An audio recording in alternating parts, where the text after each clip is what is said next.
ഈശോ മിശിഹായ്ക്ക് സ്തുതിയായിരിക്കട്ടെ. പ്രിയപ്പെട്ടവരെ, നമ്മൾ ആരാധനക്രമ വർഷത്തിൽ ദനഹകാലം ഒന്നാമത്തെ ഞായറാഴ്ചയിലേക്ക് കടക്കുകയാണ്. ദനഹ പ്രത്യക്ഷീകരണം എന്നൊക്കെ പറയും. എന്ത് പ്രത്യക്ഷപ്പെട്ടു എന്നാണ് ഈ പറയുന്നത്?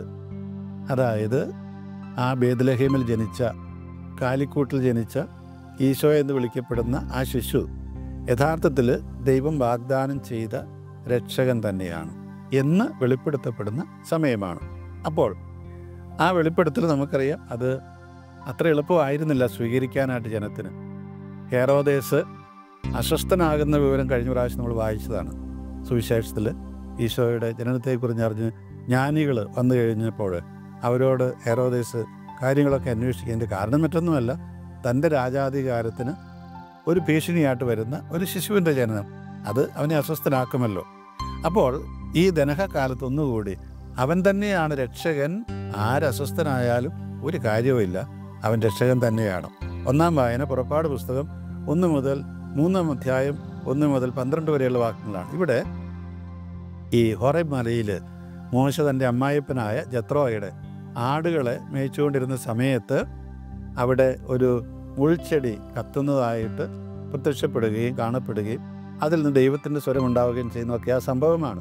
കഴിഞ്ഞ ഞായറാഴ്ചത്തെ പരിചിന്തനത്തിൽ നമ്മൾ കണ്ടു. ഗലാത്യർ ലേഖനത്തിൽ നിന്ന് പൗലോസ് പറയുന്ന കാര്യം, അതായത് ഹാഗാർ എന്ന് പറയുന്നവൾ അറേബ്യയിലെ സീനായ് മലയാണ്. അപ്പോൾ ഈ ജത്രോയുടെ ആടുകളെ മേയിച്ചുകൊണ്ട് മോശ എവിടെയായിരുന്നു? അത് ഈ ഹോറേബ് പർവ്വതനിരയിലാണ്. ഏതെങ്കിലും ഒരു പ്രത്യേക സ്ഥലം എന്നുള്ള അർത്ഥത്തിലല്ല, അതൊരു പർവ്വതനിരയാണ്. അപ്പോൾ അവിടെ ഇന്നും സൗദി അറേബ്യയുടെ വടക്ക് പടിഞ്ഞാറ് ഭാഗത്തുള്ള ചെങ്കടൽ തീരത്ത് ഈ ജബൽ അൽ മൂസ എന്ന് പറയുന്ന സ്ഥലമുണ്ട്. എന്ന് പറഞ്ഞാൽ മൂശയുടെ മല. അവിടെ വെച്ചാണ് മൂശ പ്രത്യക്ഷപ്പെട്ടതെന്ന് അവർ പറയുന്നത്. ഏതായാലും ആ പർവ്വതനിരയിലാണ്, സംശയമൊന്നുമില്ല ആ കാര്യത്തിൽ. അതങ്ങ് ഈജിപ്റ്റ് വരെ നീണ്ടു കിടക്കുന്നതാണ്. അവിടെ അങ്ങനെ ഹോറേബിൽ എത്തിച്ചേർന്നു ആര്?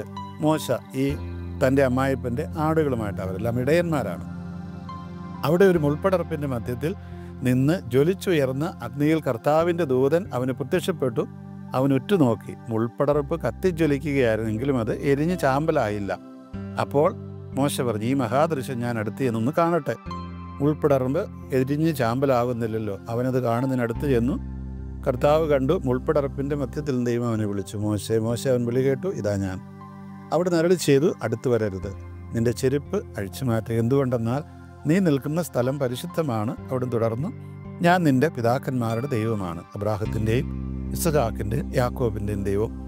അപ്പോൾ ഈ മോശയോട് പറയുകയാണ്, നീ ഈ നിൽക്കുന്ന സ്ഥലം പരിശുദ്ധമായതുകൊണ്ട് നിന്റെ കാലിലെ ചെരുപ്പ് അഴിച്ചു മാറ്റണം. കാരണം ദൈവത്തിൻ്റെ സന്നിധിയിലാണ്.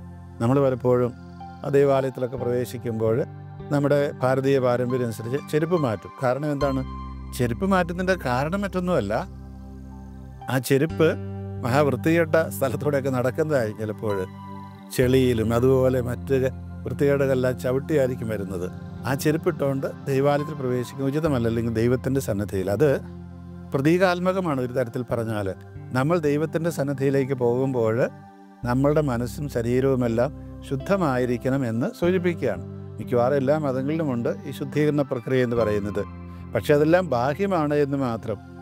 പക്ഷേ യഥാർത്ഥത്തിൽ നമ്മൾ ക്രൈസ്തവ വിശ്വാസികൾ ആന്തരികമായ ശുദ്ധീകരണത്തിലാണ് കൂടുതൽ ഊന്നൽ കൊടുക്കുന്നത്. കാരണം എന്താണ്? കർത്താവ് പറഞ്ഞതുപോലെ നമ്മൾ കഴിക്കുന്ന ഭക്ഷണം, അത് ഏത് ഭക്ഷണം കഴിച്ചാലും വയറ്റിൽ നിന്ന് അത് വിസർജിക്കപ്പെടും, പോകും, കുഴപ്പമൊന്നുമില്ല. അത് മനുഷ്യനെ അശുദ്ധനാക്കില്ല. പക്ഷേ നമ്മുടെ മനസ്സിൽ, ഹൃദയത്തിലുള്ള അശുദ്ധ ചിന്തകളെല്ലാം തീർച്ചയായിട്ടും നമ്മളെ മലിനപ്പെടുത്തും. അതുകൊണ്ട് ഈ ദൈവത്തിൻ്റെ അടുത്തേക്ക് പോകുമ്പോൾ അശുദ്ധി നിറഞ്ഞ ചെരുപ്പൊക്കെ നമ്മൾ മാറ്റി വെച്ചിട്ട് പോകണം. അശുദ്ധി നിറഞ്ഞ ഹൃദയവും മാറ്റി വെക്കണം. കർത്താവ് വീണ്ടും അരുളി ചെയ്തു, ഈജിപ്തിലുള്ള എൻ്റെ ജനത്തിൻ്റെ ക്ലേശങ്ങൾ ഞാൻ കണ്ടു. മേൽനോട്ടക്കാരുടെ ക്രൂരത കാരണം അവരിൽ നിന്ന് ഉയർന്നു വന്ന രോദനം ഞാൻ കേട്ടു. അവരുടെ യാതനകൾ ഞാൻ അറിയുന്നു. ഈജിപ്തുകാരുടെ കയ്യിൽ നിന്ന് അവരെ മോചിപ്പിക്കാനും അവിടെ നിന്ന് ക്ഷേമകരവും വിസ്തൃതവും തേനും പാലും ഒഴുകുന്നതുമായൊരു ദേശത്തേക്ക് പിന്നെ അവരെ നയിക്കാനുമാണ് ഞാൻ ഇറങ്ങി വന്നിരിക്കുന്നത്. ഇതാ ഇസ്രായേൽക്കാരുടെ മക്കളുടെ നിലവിളി എൻ്റെ അടുത്ത് എത്തിയിരിക്കുന്നു. ആകയാൽ വരൂ, ഞാൻ നിന്നെ ഫറവോയുടെ അടുക്കലേക്ക് അയക്കാം. നീ എൻ്റെ ജനമായ ഇസ്രായേൽ മക്കളെ ഈജിപ്തിൽ നിന്ന് പുറത്തു കൊണ്ടുവരണം. മോശ ദൈവത്തോട് പറഞ്ഞു, ഫറവോയുടെ അടുക്കൽ പോകാനും ഇസ്രായേൽ മക്കളെ ഈജിപ്തിൽ നിന്ന് പുറത്തു കൊണ്ടുവരാൻ ഞാൻ ആരാണോ? അവിടെ നരളി ചെയ്തു, ഞാൻ നിന്നോട് കൂടെ ഉണ്ടായിരിക്കും, ഞാനാണ് നിന്നെ അയക്കുന്നത് എന്നതിന് ഇതായിരിക്കും അടയാളം.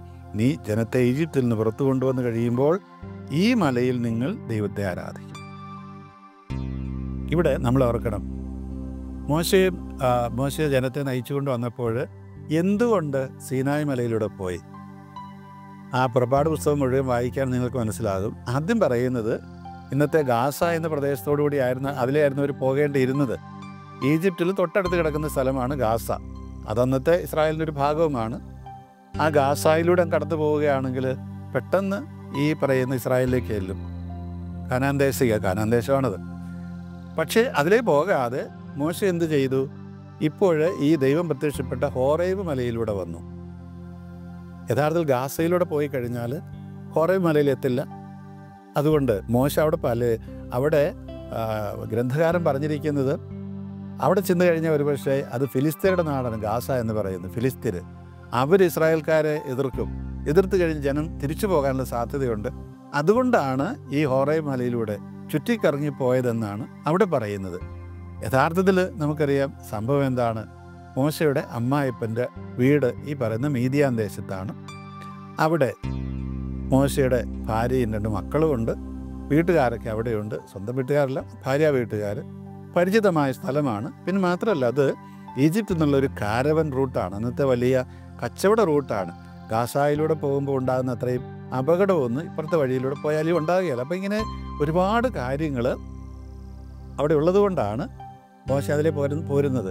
അല്ലാതെ കേവലം മറ്റ് ഫിലിസ്തീനയുടെ യുദ്ധം പേടിച്ചിട്ട് മാത്രമൊന്നുമല്ല. പക്ഷേ നമ്മൾ ഓർക്കണം, ഇത് ദൈവം ചെയ്തൊരു വാഗ്ദാനത്തിൻ്റെ പൂർത്തീകരണം കൂടിയാണ്. മോശയോട് പറഞ്ഞെന്താണ്?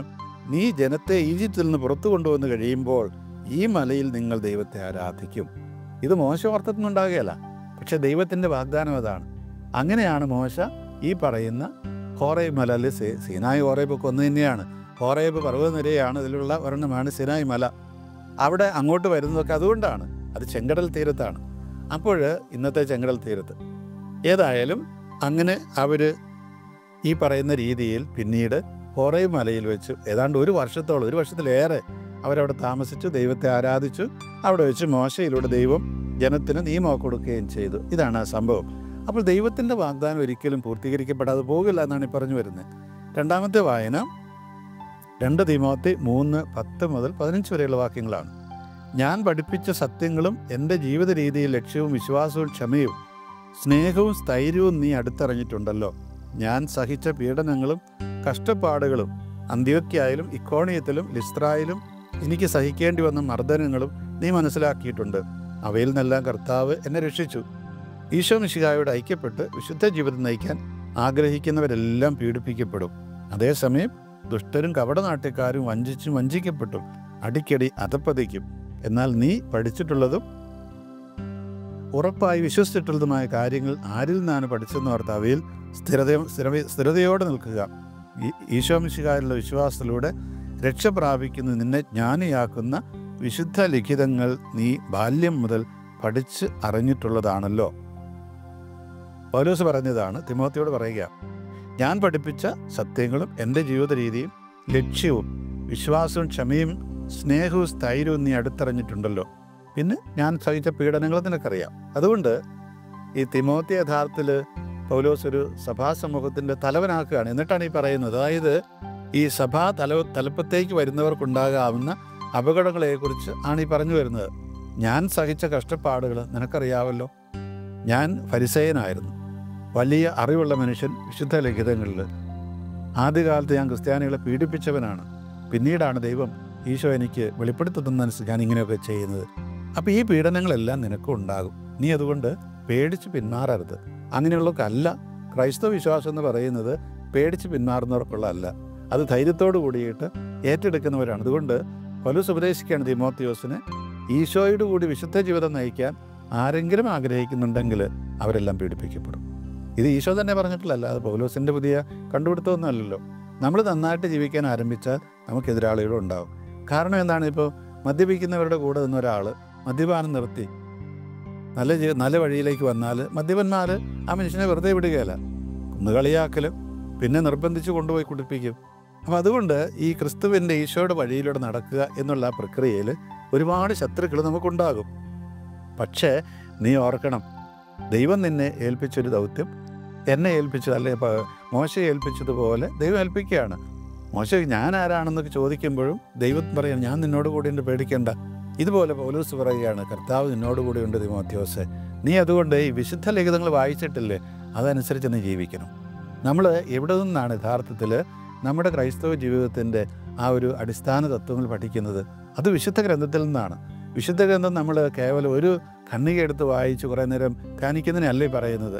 വിശുദ്ധ ഗ്രന്ഥം ആകപ്പാടെ വായിച്ചു കഴിയുമ്പോൾ അത് തരുന്നൊരു സന്ദേശമുണ്ട്. ആ സന്ദേശം എന്ന് പറയുന്നത് ഒരു പ്രാവശ്യം, 2 പ്രാവശ്യം, 3 പ്രാവശ്യം ഒന്നും വായിച്ചാൽ മനസ്സിലാവണമെന്നില്ല. അതിങ്ങനെ വായിച്ചു വായിച്ചു വായിച്ച് കുറേ കഴിയുമ്പോഴാണ് നമുക്കിതിൻ്റെ പരസ്പരമുള്ള ബന്ധങ്ങളെല്ലാം മനസ്സിലാവുക. ദൈവം എങ്ങനെയാണ് നമ്മുടെ ജീവിതത്തിലൊക്കെ പ്രവർത്തിക്കുന്നതെന്ന്. അതുകൊണ്ട് ഒരിക്കലും മടുക്കാതെ വിശുദ്ധ ഗ്രന്ഥം വായിച്ചുകൊണ്ടേയിരിക്കുക, ആദ്യം മുതൽ അവസാനം വരെ. ഇതാണ് തിമോഥെയോസിനോട് പൗലോസ് ഓർമ്മപ്പെടുത്തുന്നത്. സുവിശേഷം, ലൂക്കാ സുവിശേഷം 4-ാം അധ്യായം 16 മുതൽ 22 വരെയുള്ള വാക്യങ്ങളാണ്. ഈശോ താൻ വളർന്ന സ്ഥലമായ നസറത്തിൽ വന്നു പതിവ് പോലെ ഒരു സാബത്ത് ദിവസം അവൻ അവരുടെ സിനഗോഗിൽ പ്രവേശിച്ച് വായിക്കാൻ എഴുന്നേറ്റ് നിന്നു. യെശയ്യാ പ്രവാചകന്റെ പുസ്തകം അവന് നൽകപ്പെട്ടു. പുസ്തകം തുറന്നപ്പോൾ ഇപ്രകാരം എഴുതിയിരിക്കുന്നവൻ കണ്ടു, കർത്താവിൻ്റെ ആത്മാവ് എൻ്റെ മേലുണ്ട്, ദരിദ്രരെ സുവിശേഷം അറിയിക്കാൻ അവിടം തന്നെ അഭിഷേകം ചെയ്തിരിക്കുന്നു. ബന്ധിതർക്ക് മോചനവും അന്തർകാഴ്ചയും അടിച്ചമർത്തപ്പെട്ടവർക്ക് സ്വാതന്ത്ര്യവും കർത്താവിന് സ്വീകാര്യമായ വത്സരവും പ്രഖ്യാപിക്കാൻ അവിടുന്ന് എന്നെ അയച്ചിരിക്കുന്നു. പുസ്തകം അടച്ച് ശുശ്രൂഷകനെ ഏൽപ്പിച്ചതിന് ശേഷം അവനിരുന്നു. സിനഗോഗിലുണ്ടായിരുന്ന എല്ലാവരും അവനെ ഉറ്റുനോക്കിക്കൊണ്ടിരുന്നു. അവൻ അവരോട് പറയാൻ തുടങ്ങി, നിങ്ങൾ കേട്ടിരിക്കുക തന്നെ, ഇന്ന് ഈ തിരുവെഴുത്ത് നിറവേറിയിരിക്കുന്നു. എല്ലാവരും അവനെപ്പറ്റി പ്രശംസിച്ച് പറയുകയും അവൻ്റെ നാവിൽ നിന്ന് പുറപ്പെട്ട കൃപാവചസ് കേട്ട് അത്ഭുതപ്പെടുകയും ചെയ്തു. ഇവൻ ജോസഫിൻ്റെ മകനല്ലേ എന്നവൻ ചോദിച്ചു.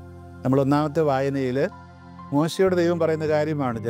ഇസ്രായേൽ ജനതയെ രക്ഷിക്കാനായിട്ട് മോശയെ ദൈവം ഏൽപ്പിക്കുകയാണ്. അങ്ങനെ മോശയാണ് രക്ഷകനെന്ന് അവിടെ വെളിപ്പെടുത്തപ്പെട്ടു. ഫറവോയുടെ മുമ്പിൽ വെച്ച് ജനത്തിന് എങ്ങനെയാണ് ദൈവത്തിൻ്റെ ദൈവം പറഞ്ഞ അത്ഭുതങ്ങൾ മോശയിലൂടെ പ്രവർത്തിക്കപ്പെടുകയാണ്. അത്ഭുതമായിട്ട് പ്രവർത്തിക്കുന്ന ഒരു വടിയൊക്കെ മോശയ്ക്ക് കൊടുത്തു വിട്ടു. അതുപോലെ ഈശോയെക്കുറിച്ച് ഈശോ തന്നെ പറയുകയാണ്, ഇപ്രകാരം യെശയ്യാ പ്രവാചകന്റെ പുസ്തകത്തിൽ എഴുതപ്പെട്ടിരിക്കുന്നത് എന്നിൽ പൂർത്തിയായിരിക്കുന്നു. വേറെ ആരുമല്ല വെളിപ്പെടുത്തുന്നത്, ഈശോ തന്നെ പറയുകയാണ്, അത് എന്നിൽ പൂർത്തിയായിരിക്കുന്നു. ആർക്ക് പറയാൻ കഴിയും? നമുക്ക് വല്ലവർക്കും പറയാൻ കഴിയില്ല. വേറെ ഒരാളും വിശുദ്ധ ഗ്രന്ഥത്തിൽ പറഞ്ഞിട്ടില്ല ഞാനാണ് രക്ഷകനെന്ന്. പലപ്പോഴും ചിലരൊക്കെ ചില വേദികളിൽ നമ്മുടെ മതസ്ഥരോട് ചോദിക്കുന്നൊരു ചോദ്യമുണ്ട്, ഈശോ ദൈവമാണെന്ന് എവിടെയെങ്കിലും പറഞ്ഞിട്ടുണ്ടോ? ദൈവമാണ് എന്നെ ആരാധിക്കണമെന്ന് പറഞ്ഞിട്ടുണ്ടോ? ഇല്ല, പറഞ്ഞിട്ടില്ല. പറഞ്ഞിട്ടുണ്ട്, പക്ഷെ അതിങ്ങനെയാണെന്ന് മാത്രം. ഞാൻ തന്നെയാണെന്ന് സമരിയാക്കാരി സ്ത്രീയോട് പറയുന്നത്, വരാനിരിക്കുന്ന രക്ഷകൻ ഞാൻ തന്നെയാണ് എന്ന് പറയുമ്പോൾ പിന്നെ പ്രത്യേകിച്ച് പറയേണ്ട കാര്യമുണ്ടോ? അപ്പോൾ നമ്മളെയൊക്കെ പറ്റിക്കാൻ വേണ്ടിയിട്ട് അവിടുന്ന് ഇവിടുന്നൊരു വാചകമെടുത്ത് നമ്മളെ വാക്കിൽ കൊടുക്കാൻ വേണ്ടി വരുന്നവർ ധാരാളമുണ്ട്. അവരെയൊക്കെ നമുക്ക് നേരിടാൻ സാധിക്കണമെങ്കിൽ എന്ത് വേണം? ഈ പറഞ്ഞ രീതിയിൽ ഈശോ ദനഹ അല്ലെങ്കിൽ ഇപ്രകാരം രക്ഷകനാണ് എന്ന് പ്രത്യക്ഷപ്പെട്ട അല്ലെങ്കിൽ പ്രത്യക്ഷീകരിക്കപ്പെട്ട ഈ കാര്യങ്ങൾ നമുക്ക് വായിച്ച് മനസ്സിലാക്കാൻ കഴിയണം. എങ്കിലേ ഉത്തരം കൊടുക്കാൻ കഴിയുകയുള്ളൂ. അവിടുന്ന് ഇവിടുന്ന് ഏതെങ്കിലും ഒരു വാചകമെടുത്ത് അതിനെ വിശദീകരിച്ചുകൊണ്ട് വരുന്നവർ നമ്മുടെ ഇടയിൽ ധാരാളമുണ്ട്. അത് ക്രൈസ്തവരുണ്ട്, അക്രൈസ്തവരും എല്ലാവരുമുണ്ട്. അവരോടൊക്കെ ഉത്തരം പറയാനായിട്ട് നമുക്ക് പറ്റണം. പൗലോസ് പലപ്പോഴും തിമോഥെയോസിനൊക്കെ ഉപദേശിക്കുന്നുണ്ട്, അവരോടൊക്കെ ഉത്തരം പറയാനായിട്ട് നിനക്ക് കഴിയണം. അത് കഴിയണമെന്നുണ്ടെങ്കിൽ നീ ചെറുപ്പം മുതൽ പഠിച്ച ആ വിശുദ്ധ ലിഖിതങ്ങൾ നിരന്തരം വായിച്ചുകൊണ്ടേയിരിക്കണം. അങ്ങനെ ഈശോയെ എല്ലാവരും ഉറ്റുനോക്കുകയാണ്. ഇവൻ എന്താ പറയുന്നത്? ഇവൻ തന്നെയാണ്, ഞാൻ തന്നെയാണ് വരാനിരിക്കുന്നവെന്നും പറയുകയാണ്. ഈ പ്രത്യക്ഷീകരണമാണ് ഇവിടെ നടക്കുന്നത്. ഇതേക്കുറിച്ച് നമ്മൾ ഈ ദനഹക്കാലത്ത് ഓർക്കുന്നത്. നമ്മൾ ഓർക്കണം, അവിടെ ഈ നസറത്തിൽ അല്ലെങ്കിൽ നസറത്തിലൂടെ നടന്ന ഈശോ എന്ന് വിളിക്കപ്പെടുന്ന ചെറുപ്പക്കാരനെ രക്ഷകനായിട്ട് അംഗീകരിക്കാൻ അവർക്കാർക്കും അത്ര താല്പര്യമൊന്നുമില്ലായിരുന്നു, അല്ലെങ്കിൽ അവർക്ക് സാധിക്കുകയില്ലായിരുന്നു. കാരണം അതുകൊണ്ടാണ് അവസാനം അവർ ചോദിക്കുന്നത്, അവരത്ഭുതപ്പെട്ടു. പക്ഷേ അവർ ചോദിക്കും, ഇവൻ ജോസഫിൻ്റെ മകനല്ലേ? എന്നിട്ട് അങ്ങ് വിശ്വാസം വരുന്നില്ല, ഇവൻ ജോസഫിൻ്റെ മകനല്ലേ? പക്ഷെ പിന്നീട് നമുക്കറിയാം, കുരിശ് മരണ സമയത്ത്, കുരിശിൽ മരിക്കുന്ന സമയത്ത് ആ പ്രകൃതിയിലുണ്ടാകുന്ന വലിയ മാറ്റങ്ങൾ കണ്ട് ശതാധിപൻ പറഞ്ഞൊരു കാര്യമുണ്ട്, ഇവൻ തീർച്ചയായിട്ടും ദൈവപുത്രനായിരുന്നു.